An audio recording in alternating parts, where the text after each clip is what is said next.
TsubakiSwagg, and I'm coming to you with my review of Magi chapter 216. His name is Solomon. Okay, this chapter, finally,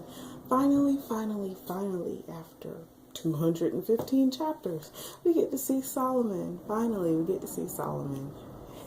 And I have to say that Solomon looks just like Sinbad when he was little.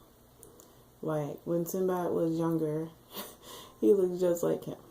Well, Sinbad looks just like Solomon. So, but also, Solomon to me, he kind of looks like a mix between Aladdin and Judar.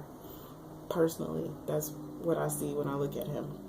But Solomon, finally, we're seeing some stuff about Solomon. And when he was younger, he was part of a resistance because it seems like the people like Althaman were trying to control all of the other beasts that lived on Amatoran.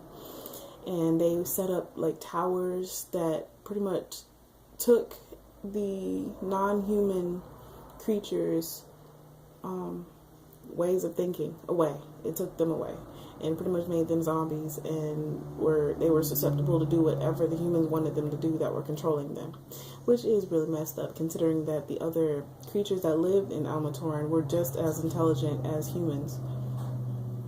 I mean, maybe not just as intelligent, but they had their own type of intelligence, and they understood, like, they had their own languages and everything.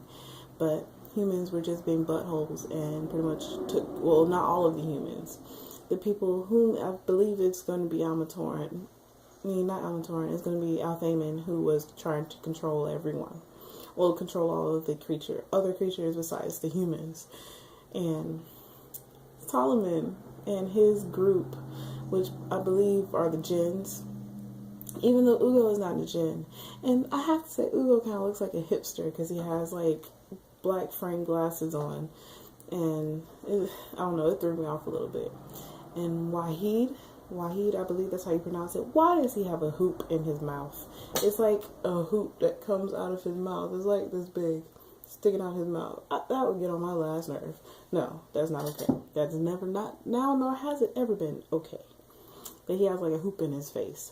But they are all part of the resistance, and they are like breaking down towers, and they are actually friends with all the other creatures. And it was so, I don't know why I thought this part was so funny, but well, at the beginning they showed them like rescue a woman from a tower who, like, she was pretty much, it was kind of like the Magi draining that was happening in Magnestat. It was kind of happening to her, and she was pretty much being used as the beacon in the tower to control all the other creatures. And Solomon and his gang of people saved her, even though she didn't want to be saved. She was actually being a butthole about it. And she said all of them were impure and they were deifs, and they were going to be judged by divine judgment someday, blah, blah, blah, whatever. So she ran away and then ended up getting saved by Solomon. But this chapter was pretty awesome. And like I have a feeling that she was probably going to end up with Solomon. It always seems to work out that way. And Solomon seems like the kind of person who could not necessarily seduce her, but he seemed like the kind of person who could change her for the better, because she was trying to like kill all the creatures and everything that he saved her from. But he pretty much talked to it, and the mother mother Manticore came and snatched up the baby, and it was just like with the baby hanging out its mouth. I thought that was so funny. Oh my god. But I don't know, this chapter was pretty awesome, and we're starting to learn more about like Ugo, for example, and we're starting to learn more about Solomon and what he was like when he was younger.